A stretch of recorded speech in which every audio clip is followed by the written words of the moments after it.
Today our topic is magnetostatic.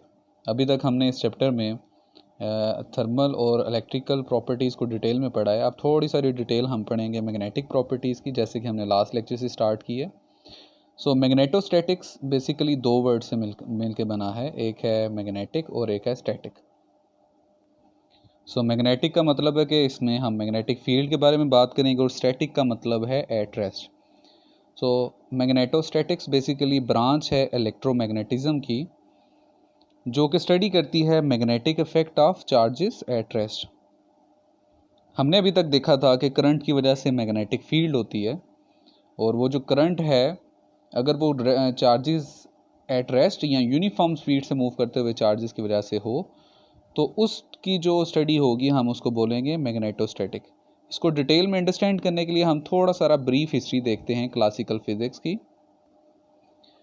जैसे हमने छोटी क्लासेस में भी देखा है इलेक्ट्रोस्टैटिक को, ये बाकायदा पूरी की पूरी फिज़िक्स की ब्रांच है। इसको भी हम दो पार्ट में डिवाइड करते हैं, एक है इलेक्ट्रो और एक है स्टैटिक। इलेक्ट्रो मीन चार्ज, क्योंकि शुरू में सिर्फ और सिर्फ हमारे पास जो चार्ज था वो इलेक्ट्रॉन ही हम शुरू में समझते थे, या उसी को चार्ज को ही हम इलेक्ट्रो का वर्ड यूज़ करते थे उसके लिए। और स्टैटिक का मतलब होता है एट रेस्ट। तो इलेक्ट्रोस्टैटिक बेसिकली फ़िज़िक्स की वो ब्रांच थी जिसमें हम चार्जेस को रेस्ट पे स्टडी करते थे, या ऐसे चार्जेस जो यूनिफॉर्म स्पीड से मूव कर रहे होते हैं। क्योंकि चार्जेस कभी भी बिल्कुल एट रेस्ट पे नहीं होते, तो हम कंसीडर करते हैं उन्हें एट रेस्ट पे, ऐसे चार्जेस को जो कि यूनिफॉर्मली मूव कर रहे होते हैं। और जो पहला बंदा जिसने चार्जेस को डिटेल से स्टडी किया था दैट वाज कूलम।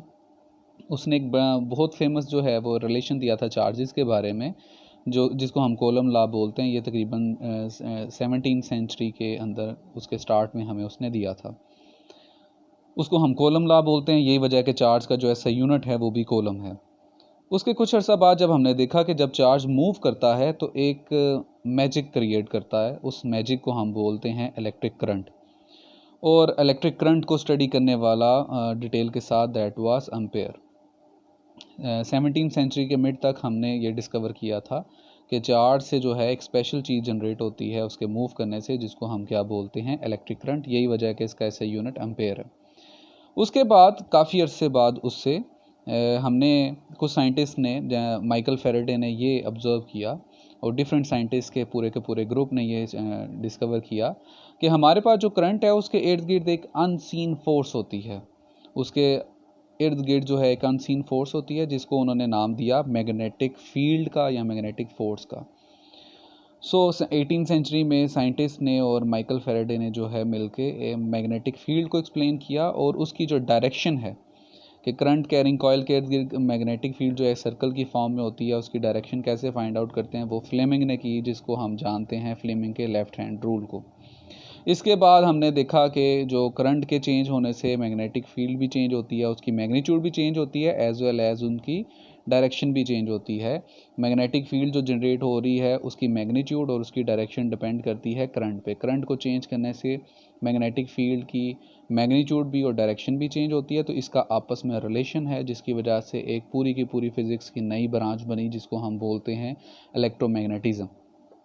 इलेक्ट्रोमैग्नेटिज़्म में करंट और उसके मैग्नेटिक इफ़ेक्ट को हम स्टडी करते हैं। इस फील्ड में गाउस, फैराडे और मैक्सवेल को हम जो हैं इसका पॉइनियर बोल सकते हैं। इन्होंने इसकी बेसिक जो फॉर्म्स हैं उसको स्टडी किया, और बेसिक जो इसकी डिटेल्स हैं उसको सारे का सारा एक्सप्लेन किया।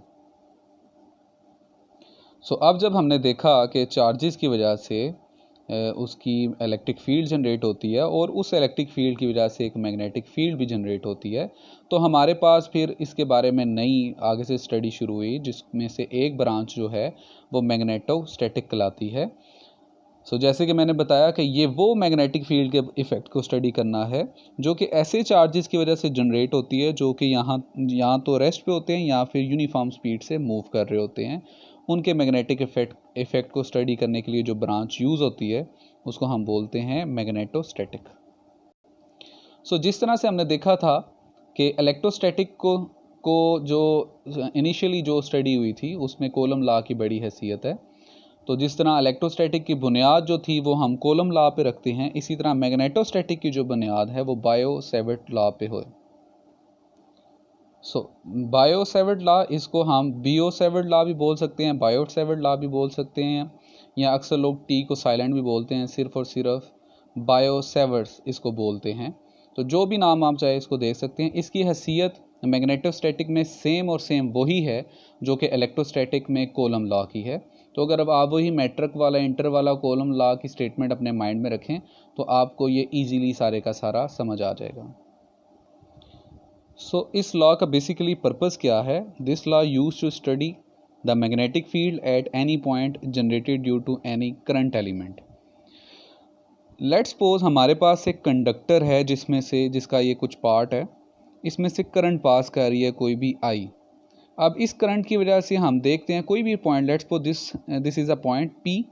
अगर हम देखना चाहें कि इस कंडक्टर में जो करंट फ्लो कर रही है उसकी वजह से इस पॉइंट पी पे कितनी मैग्नेटिक फील्ड जनरेट होगी, तो उसके लिए हम ये बायोसेवर्ट लॉ यूज़ करते हैं। ये इसके बारे में सारे का सारा बताता है कि अगर कंडक्टर में से कोई पर्टिकुलर करंट पास कर रही है तो किसी पर्टिकुलर करंट की वजह से एक खास किस्म के पॉइंट पे मैग्नेटिक फील्ड की वैल्यू क्या होगी, वो किन फैक्टर पे डिपेंड करती है, वो सारी की सारी इस लॉ से हम एक्सप्लेन कर सकते हैं।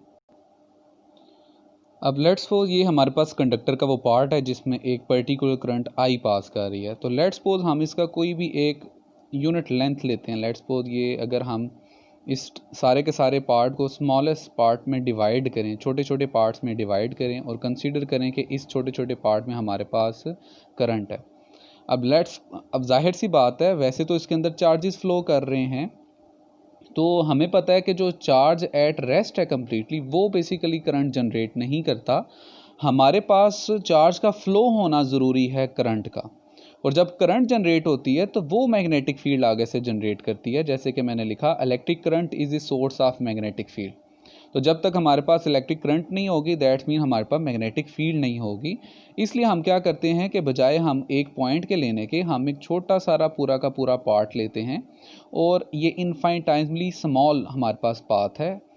यहाँ पे आपको समझाने के लिए मैं थोड़ा सारा ज़्यादा पार्ट ले रहा हूँ, लेकिन ये बहुत छोटे पार्ट में हम इसको डिवाइड करेंगे और यूम करेंगे कि यहाँ पे हमारे पास कोई करंट की वैल्यू DL है।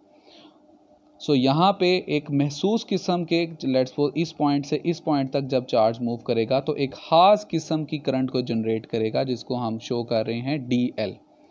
और उस करंट की वजह से अगर हमने देखना हो कि इस P पॉइंट पे क्या मैग्नेटिक फील्ड चेंज होगी, तो उसके लिए हम क्या करेंगे, ये वाला लॉ यूज़ करेंगे।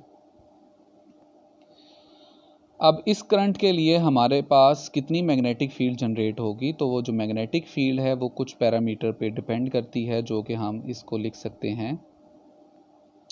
सो इस पॉइंट पे कितनी मैग्नेटिक फील्ड जनरेट होगी वो 3 फैक्टर पे डिपेंड करती है। First of all, this is directly proportional to IDL। I से मुराद वो करंट है जो कि इसको इनपुट में जा रही है, और DL से मुराद वो छोटा सारा पॉइंट है जिस करंट की वजह से हम देखना चाह रहे हैं कि इस पॉइंट पे कितनी जो मैग्नेटिक फील्ड है वो जनरेट होगी, और इस पूरे के पूरे पॉइंट को हम बोलते हैं करंट एलिमेंट।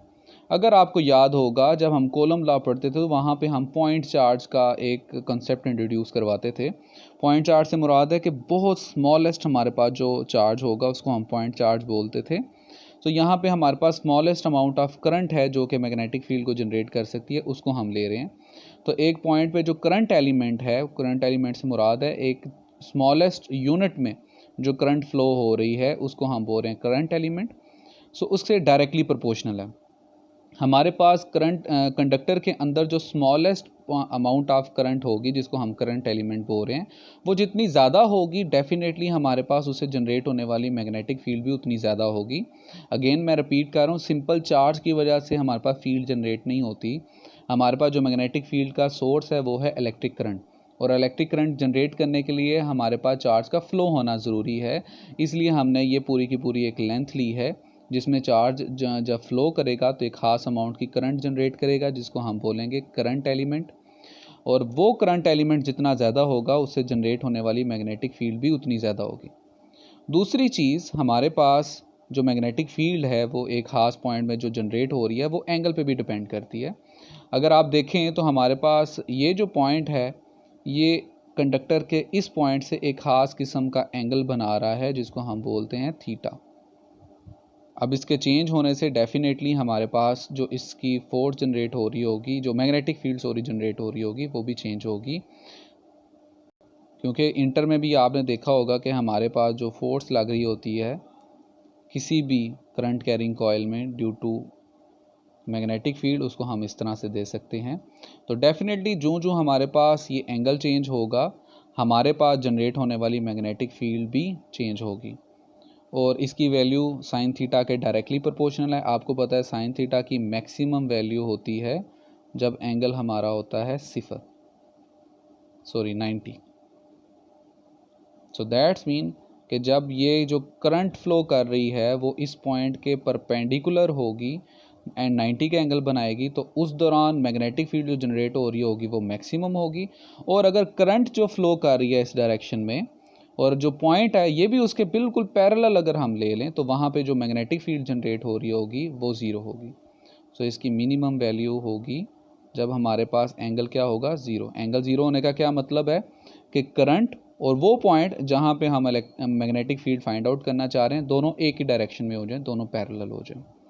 और लास्ट पे है कि जो हमारे पास मैग्नेटिक फील्ड है वो इन्वर्सली प्रोपोर्शनल है पोजीशन वेक्टर। पोजीशन वेक्टर से मुराद क्या है कि ये वाला जो करंट एलिमेंट हमने जो लिया है और जो पॉइंट हम ले रहे हैं जहाँ पे हमने मैग्नेटिक फील्ड फाइंड करनी है, इनके दरमियान जो डिस्टेंस होगा।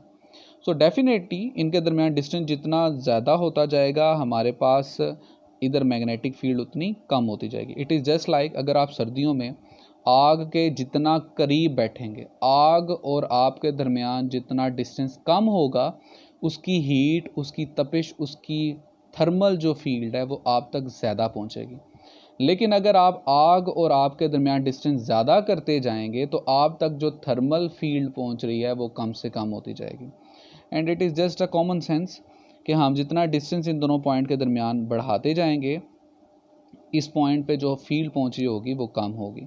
इसी तरह ये पॉइंट कंडक्टर की इस लेंथ के जितना करीब होगा करंट एलिमेंट के, यहाँ तक पहुंचने वाली मैग्नेटिक फील्ड भी ज़्यादा होती जाएगी। सो ये 3 फैक्टर हैं जिन पे इस पॉइंट पे मैग्नेटिक फील्ड कितनी होगी वो डिपेंड करती है। पहली चीज़ तो ये कि ये वाला जो पॉइंट है वो कंडक्टर के कितना करीब है।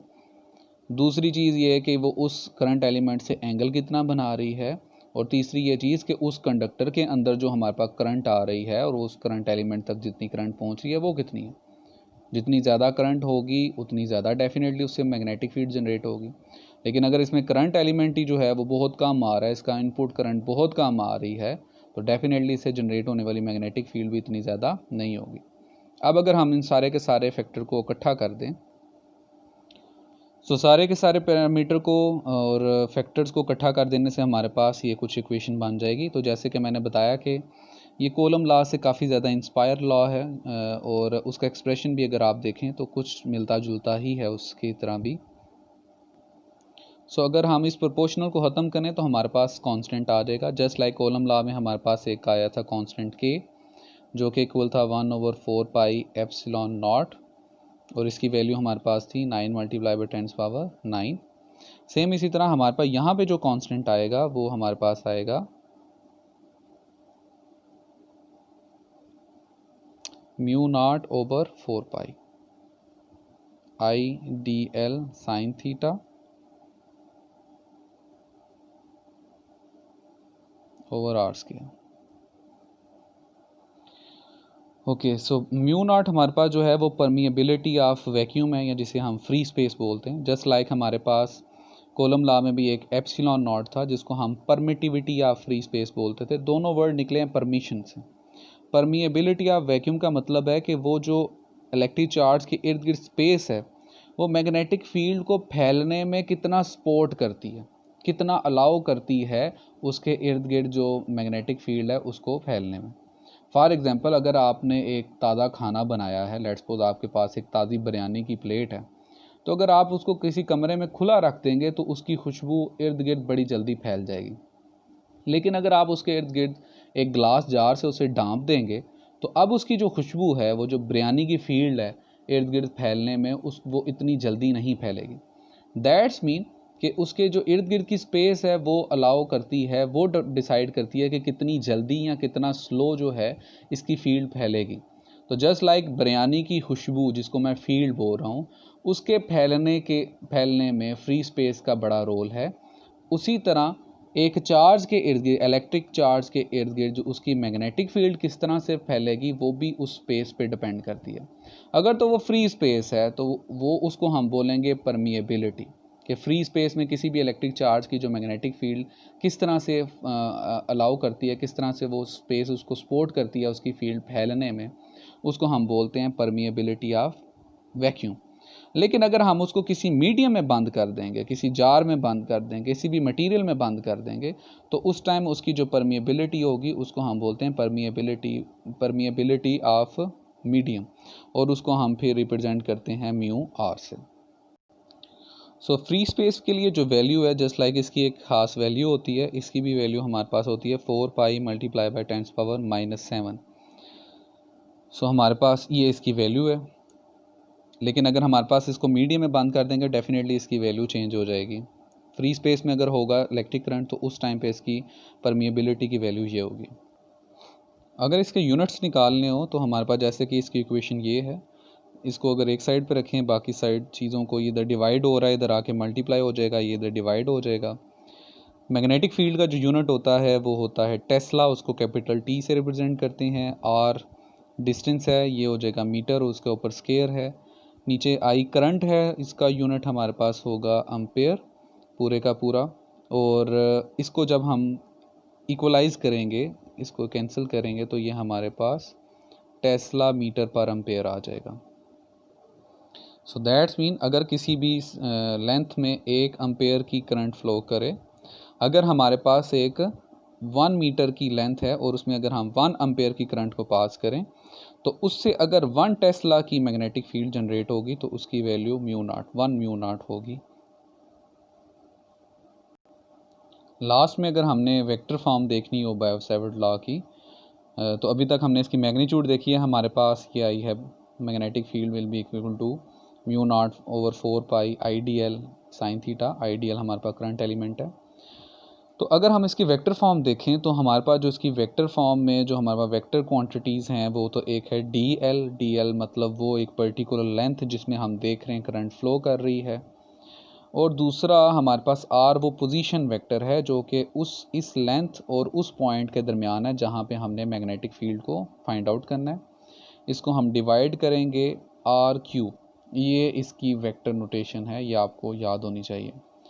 अब ये कैसे, अगर हम इसको दोबारा से अगर इसकी यहाँ से सॉल्व करेंगे तो अगेन इसकी यही वाली वैल्यू निकल आएगी। फॉर एग्जांपल अगर हम अगेन इसकी मैग्नीट्यूड वाली वैल्यू लिखें तो यहाँ से इसकी मैग्नीट्यूड हो जाएगी μ0/4 पाई आई। अब आपको पता है A क्रॉस B की मैग्नीट्यूड क्या होती है, यहाँ पे A जो है वो DL है, B क्या है R, तो A क्रॉस B हमारे पास होता है AB साइन ऑफ थीटा। सो ये हो जाएगा IDL और साइन ऑफ थीटा। DL हो गया A और R हो गया B, और नीचे एज इट इज़ हमारे पास ये आ गया RQ। तो ये वाला जो R है ये एक सिंगल R से कैंसिल हो जाएगा, तो हमारे पास DB क्या आ जाएगा μ0/4 pi IDL sine of theta over R square. So again इसकी मैग्नीट्यूड वही आ जाएगी। तो ये इसकी क्या है, वेक्टर फॉर्म, और ये इसकी मैग्नीट्यूड की फॉर्म आ जाएगी। ये हमारे पास हो गया करंट एलिमेंट, ये हमारे पास हो गया एंगल, और ये हमारे पास क्या हो गया डिस्टेंस। सो करंट एलिमेंट के डायरेक्टली प्रोपोर्शनल है, एंगल के डायरेक्टली प्रोपोर्शनल है। मैक्सिमम होगा जब करंट एलिमेंट और पॉइंट के दरमियान 90 डिग्री का एंगल होगा, और जब वो दोनों पैरेलल होंगे तो ज़ीरो होगा, और इनके दरमियान जितना डिस्टेंस होगा उसके स्क्वायर के मुताबिक वो इन्वर्सली प्रोपोर्शनल है। इसको भी हम इन्वर्स स्क्वायर लॉ बोल सकते हैं, जस्ट लाइक हमारे पास न्यूटन का ग्रेविटेशनल लॉ है, या हमारे पास कूलम का लॉ है। सेम उसी तरह ये भी इन्वर्स स्क्वायर लॉ है, जिनके मुताबिक डिस्टेंस बढ़ने से जो उनके ऊपर इफ़ेक्ट है उस पॉइंट के ऊपर, चाहे वो ग्रेविटेशनल इफ़ेक्ट हो, चाहे वो इलेक्ट्रिकल इफ़ेक्ट हो, चाहे वो मैग्नेटिक इफ़ेक्ट हो, डिस्टेंस बढ़ने से वो कम होगा और डिस्टेंस कम होने से वो ज़्यादा होगा। सो आज के लेक्चर में हमने ये फॉलोइंग पॉइंट को कवर किया है। सबसे पहले हमने एक ब्रीफ इंट्रोडक्शन देखा इलेक्ट्रोमैग्नेटिज्म का, मैंने इसकी थोड़ी सारी हिस्ट्री के बारे में आपको बताने की कोशिश की। उसके बाद हमने देखा कि मैग्नेटोस्टैटिक्स बेसिकली क्या है, इसका हमने इंट्रोडक्शन देखा, और उसमें सबसे जो पुराना या बेसिक जो लॉ था, जो बायो-सैवर्ट लॉ था, उसके बारे में हमने डिटेल से देखा। और हमने ये भी देखा कि हमारे पास जो बायो-सैवर्ट लॉ की जो हैसियत है मैग्नेटोस्टैटिक्स में, वो सेम उसी तरह है जैसे कि कूलम्ब लॉ की है इलेक्ट्रोस्टैटिक में। सो उसको हमने देखा, और लास्ट में हमने बायो-सैवर्ट लॉ की वेक्टर फॉर्म को भी जो है वो अंडरस्टैंड किया, क्योंकि ज़्यादातर हमारे पास इसकी वेक्टर नोटेशन ही यूज़ होगी। सेम इसी तरह जो इसके बाद एक और लॉ आया जिसको अम्पेयर लॉ बोलते हैं। अम्पेयर ने भी मैग्नेटिक इफ़ेक्ट को जो है वो एक्सप्लेन करने की कोशिश की, क्योंकि एम्पेयर ने बहुत डिटेल से इलेक्ट्रिक करंट को स्टडी किया था और एक्सप्लेन भी किया था, तो वो भी इसके मैग्नेटिक इफ़ेक्ट से वाकिफ़ था। उसने अपनी तरह से मैग्नेटिक इफ़ेक्ट को एक्सप्लेन करने की कोशिश की थी, जिसको आज हम एम्पेयर लॉ के नाम से भी जानते हैं। सो कल हम देखेंगे कि किस तरह एम्पेयर लॉ जो है वो मैग्नेटिक इफ़ेक्ट को एक्सप्लेन करता है। लास्ट में स्टूडेंट ये बात याद रखें, चाहे वो बायो-सैवर्ट लॉ हो, चाहे वो कल को एम्पेयर लॉ होगा, उसमें आप देखेंगे कि दोनों पॉइंट में वो एक ख़ास किस्म के छोटे पॉइंट पे जो है उससे जनरेट होने वाली मैग्नेटिक इफ़ेक्ट को स्टडी करता है, और बाद में सिर्फ इतने पॉइंट को स्टडी करने के बाद, इतने को डिटेल से एक्सप्लेन करने के बाद, इस सारे को सारे इंटीग्रल मल्टीपल कर देते हैं। मतलब इंटीग्रेशन हम हमेशा वहाँ पे करते हैं जहाँ पे हमने सारे के सारे पाथ को एक्सप्लेन करना हो। तो हम वक्ती तौर पे एक छोटे सारी लेंथ को एक्सप्लेन करने से पूरे के पूरे कंडक्टर से किस तरह से मैग्नेटिक इफ़ेक्ट जनरेट हो रहे होंगे उसको हम एक्सप्लेन करते हैं। सो आप ये ना सोचें कि हमने सिर्फ इतने लेंथ को ही क्यों लिया और उसके मैग्नेटिक फील्ड को क्यों ले रहे हैं। हम छोटी सारी मिनिमम करंट एलिमेंट से जनरेट होने वाली मैग्नेटिक इफ़ेक्ट को एक्सप्लेन करते हैं, और उसके बाद उसकी सारी की सारी बाउंड्री कंडीशन लगा के पूरे का पूरा उसको इंटीग्रेट कर देते हैं, जिससे हमारे पास पूरे के पूरे कंडक्टर और उसके अंदर फ्लो होने वाली करंट और उससे जनरेट होने वाली मैग्नेटिक फील्ड के बारे में हमारे पास एक्सप्रेशन आ जाता है।